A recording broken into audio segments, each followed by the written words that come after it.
Pessoal, uma notícia surpreendente acaba de sair. Presidente oficializa a briga com ministros do STF e o que estava apenas nos bastidores acaba de ser revelado e vamos dar todos os detalhes para vocês. Não é de hoje que vemos movimentos suspeitos tanto da parte do Moraes quanto do Dias Toffoli, principalmente quando o assunto é sobre o Banco Master. Mas realmente a situação que parecia estar 100% sob controle dos intocáveis ministros do STF parece que mudou completamente, atingindo os ministros, Lula, toda a esquerda. Trump, se aproveitando desse momento de crise, faz uma nova ofensiva contra o STF e traremos tudo aqui nesse vídeo. Pessoal, é muito provável que vocês não vejam mais vídeo desse canal aqui na tela de vocês, caso não sejam inscritos. Por isso, eu peço para que vocês façam a sua inscrição agora mesmo, para não esquecer, e ative o sino de notificação para ficar por dentro de tudo o que acontece no mundo político, nos bastidores, com uma análise profunda desse cenário político 2026, onde a esquerda tenta se manter no poder a qualquer custo, e eu quero saber a sua opinião em relação a tudo isso também. Eu sou Ana Paula, sou de São Paulo capital, é um prazer ter você comigo aqui nesse vídeo, nesse canal, obrigada. Não se esquece, se inscreve aí para garantir que você receba os vídeos, tá bom? Já comenta aqui também nos comentários quem é a favor do impeachment do ministro Alexandre de Moraes do STF. E se vocês acham que se a direita ganhar as eleições, isso pode acontecer já em 2027,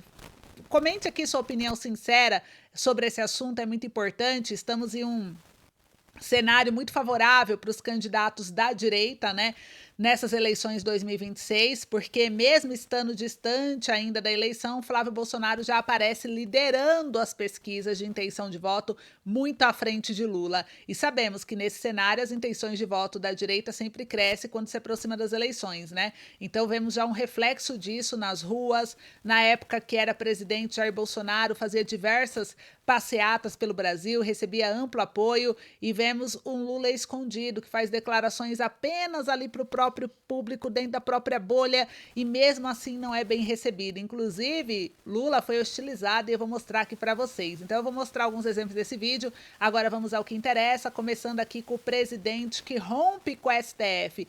Gente, o Fachin, presidente do STF, briga com os ministros que não querem aplicar o Código de Conduta. Eu vou mostrar aqui para vocês essa matéria que veio do jornal O Globo, que mostra o mal-estar dentro do STF. Olha só a situação, hein? Então parece que algo mudou, hein? Parece que tá rachando o STF. Mal-estar entre ala do STF e Fachin trava até a aprovação de plano administrativo. Grupo de ministros do Supremo Tribunal Federal tem divergido do presidente da Corte na condução do debate sobre Código de Conduta e escândalo do Banco Master.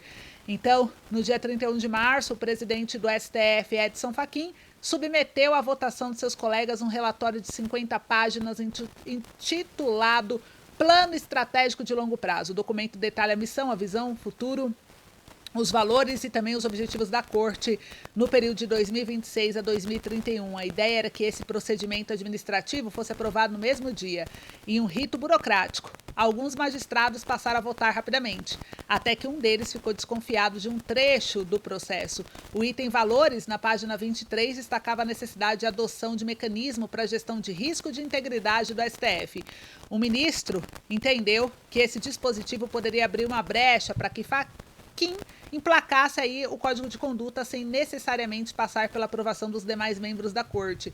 Diante dessa dúvida, Flávio Dino e Alexandre de Moraes, que já haviam se posicionado a favor do plano estratégico, resolveram recuar e retirar os seus votos. Cristiano Zanin também demonstrou contrariedade em relação ao tema. Em seguida, o decano do STF, Gilmar Mendes, pediu vista do documento e suspendeu o julgamento, um movimento raro nesse tipo de procedimento administrativo que costuma ser chancelado quase automaticamente pelo magistrado.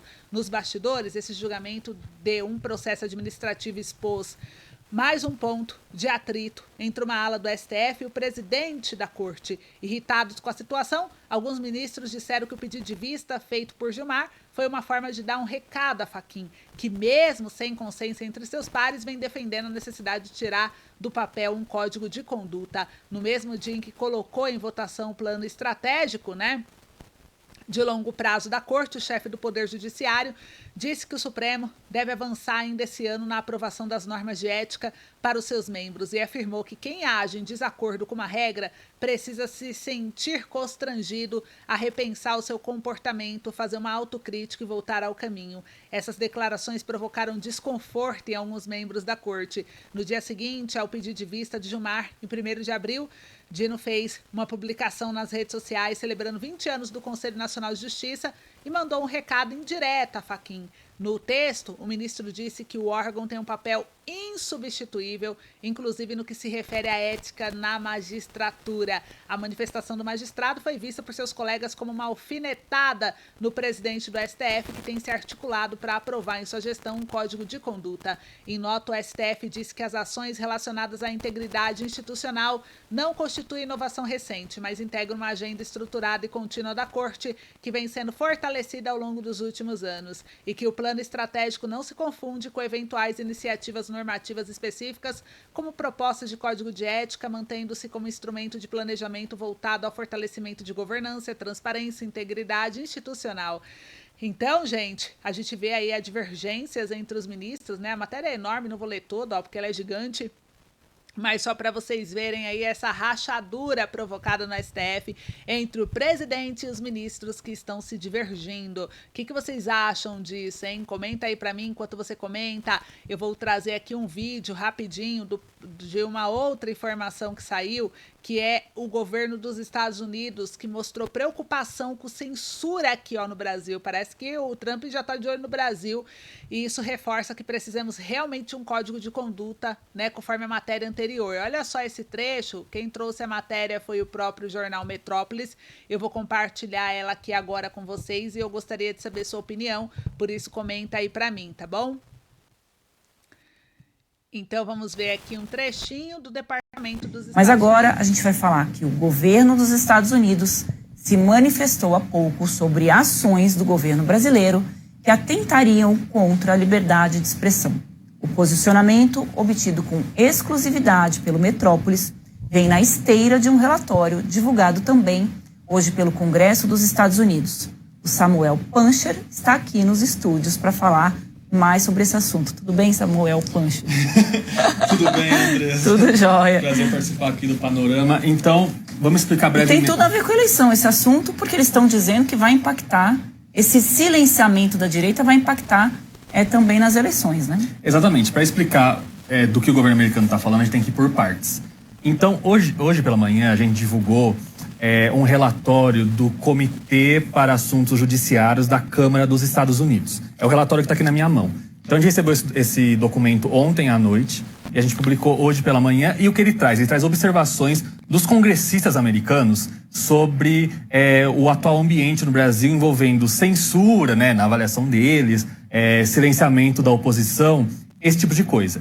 Esse aqui é um documento do Congresso americano, então são os congressistas americanos que assinaram.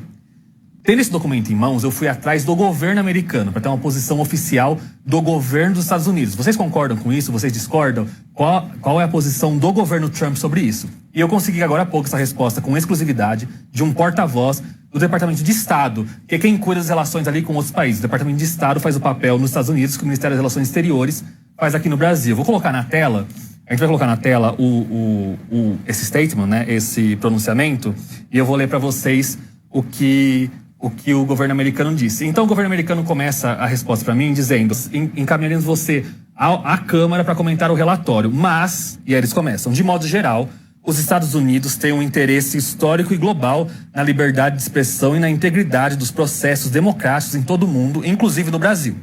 Expressamos grave preocupação com ordens judiciais amplas e desproporcionais que restringem a liberdade de expressão online e o acesso à informação, bem como com ações governamentais que suprimem secretamente opiniões políticas dissidentes, inclusive de jornalistas e autoridades eleitas, sem o devido processo legal.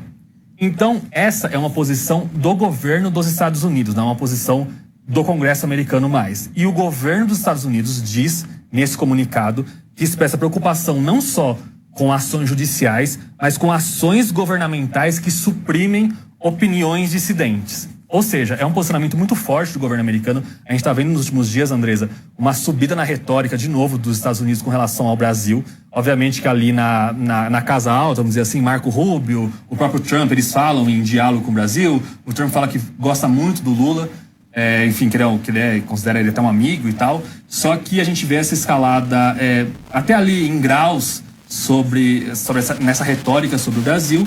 Esse posicionamento do governo americano falando sobre ações governamentais do Brasil que suprimem dissidentes, é uma crítica direta ao governo do Brasil, mesmo que de forma ali um tanto quanto velada. Então até me surpreendeu um pouco essa resposta tão direta do governo dos Estados Unidos, mas é mais aí um degrau nesses altos e baixos entre o Brasil e o governo Trump. Informação. Pessoal, vocês acham que pode vir aqui alguma punição para o nosso país em relação aí a essa insatisfação dos Estados Unidos? Vocês acham que isso pode afetar realmente ou não? Qual que é a sua opinião? Comenta aí enquanto você comenta. Eu vou trazer uma outra notícia ainda, complementando essa matéria anterior. O jornal o Globo trouxe aqui também uma matéria, né, uma informação mostrando, né, que presidida por trumpistas, comissão na Câmara dos Estados Unidos cita eleições no Brasil e acusa Moraes de censura. Então a gente vê aí que o tema tá pegando fogo e não é só o governo, mas sim o Congresso, né?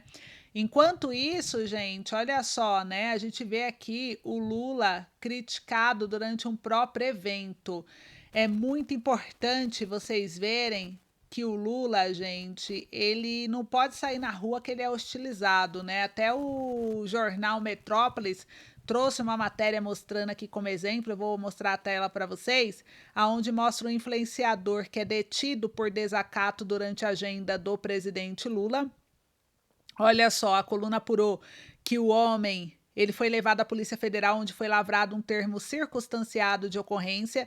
O registro aconteceu em Fortaleza, no Ceará. Então, a coluna apurou que o homem foi detido durante a agenda do Lula, no Ceará, na manhã da quarta-feira, dia 1º de abril, identificado como Pedro Arthur. Ele foi levado à Polícia Federal e a detenção ocorreu quando o homem passou a se manifestar contra o presidente Lula durante o evento. Ao ser abordado por um policial, ele teria desacatado a autoridade, segundo a polícia, mas não tem nenhum vídeo mostrando, né, produzido aqui, comprovando essa versão.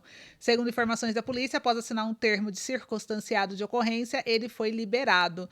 No entanto, ele negou que tenha assinado o termo, tá?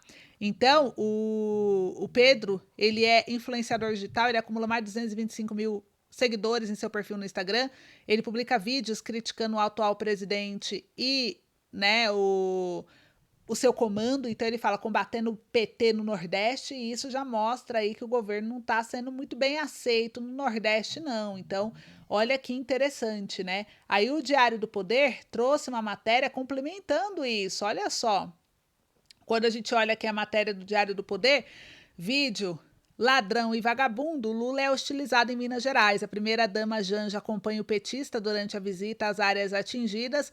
O presidente Lula foi alvo de hostilidades por parte de alguns moradores durante a visita à cidade de Ubá, na zona da Mata de Minas Gerais, no sábado, dia 28 de março, durante o cumprimento de apoiadores e a visita de áreas afetadas pelas recentes fortes chuvas, né?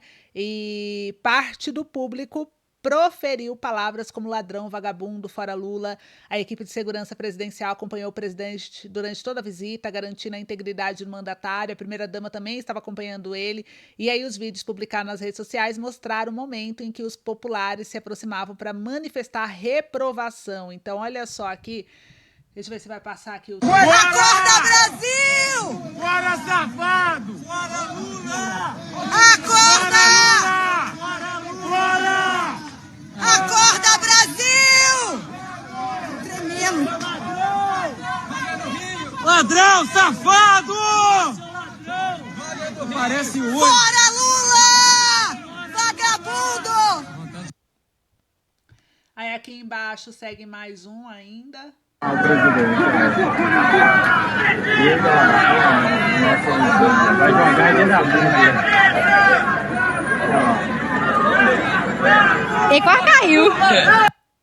Mas só mostrando, são vários vídeos aqui, gente, vários, né, mostrando ele sendo hostilizado por populares durante essa visita. Então aqui já mostra uma grande rejeição que o povo acordou, né? E eu quero saber a sua opinião em relação a isso, gente. Enquanto isso, né? Eu me despeço aqui de vocês, então. Agradeço pela sua participação. Comenta aí o que você está achando, né?